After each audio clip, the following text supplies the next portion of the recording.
Салам достор. Бизге эң сонун бийлик берилген экен. Бул кандай бийлик? Өзүбүздүн ойлорубузду башкаруу, акылыбызды жаңыртуу, түйшүктөрүбүздү четке жылдыра туруу, же болбосо жөнү жок эле тынчсыздана берүү деген нерселерди биз башкара алат экенбиз. Кандайча? Мисалы, биздин өзүбүздү нейрохирургдарга салыштырып койсок болот да. Жакшы жери биздин мээбиз абдан ийкемдүү экен. Орусча пластичный деп коет да. Бир нерсени унутпаңыз. Сиз түн ичинде уктап атканда, сиз уктап аткан учурда биздин мээбиз токтоп калбайт, биздин организм токтоп калбайт экен.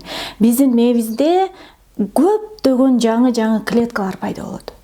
Анан эртең менен ойгонгондо ошол клеткалар менден жаңы нейрондук байланышты түз. Башкача айтканда, бош клеткаларга эмнени жазсаң, мен ошону иштеп чыгып, ошону андан ары өнүктүрүүгө, ошол нерсени аткарууга даярмын деп күтөт экен да. Ошондуктан биз эмне жөнүндө ойлонсок, биз ошолбуз. Эртең менен турганда сиз өзүңүздүн күнүңүздү эмне жөнүндө ойлонуп баштасаңыз, бир күн бою ошолсуз да, башкача айтканда.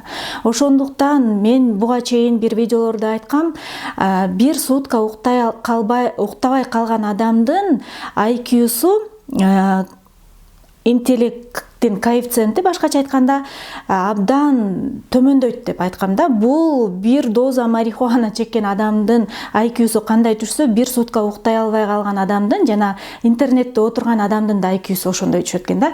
Демек, биз ошол учурда эмне кылабыз? Биз ошол учурда мээбизде жаңы клетканын пайда болушуна жол бербейт экенбиз дагы. Анан биздин мээбизде жаңы нейрондук байланыштар пайда болбойт. Башкача айтканда, мээбиздин өнүгүп өсүү процессин токтотуп коебуз. Ошол себептен сиз дайыма эртең менен ойгонгондо суранат элем да. Менде азыр өзүңүздүн мээңизди көз алдыңызга элестетиңиз. Азыр менин мээмде ушунчалык жапжаңы, сонун бош, таптаяр, иштегенге таптаяр клеткалар турат. Эми мен ушул клеткаларыма эмнени жазышым керек? Башкача айтканда, бизге эң сонун мүмкүнчүлүк берилген, биз өзүбүздүн мээбизде нейрохирург сыяктуу операция кыла алабыз.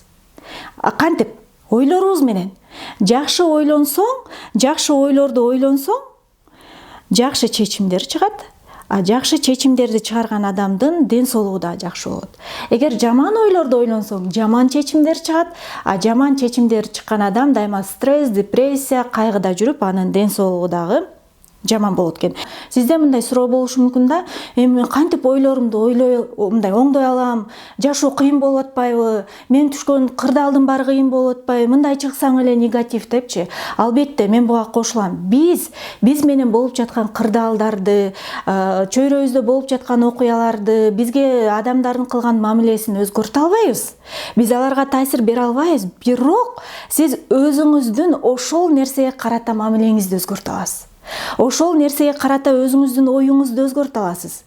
Эгер сиз ошол ситуацияларга, ошол адамдарга, ошол кырдаалдарга, ошол проблемага карата өзүңүздүн баа берүүңүздү, оценкаңызды, орусча айтканда, өзүңүздүн мамилеңизди өзгөртсөңүз, сизде ошого жараша сезимдер жаралат.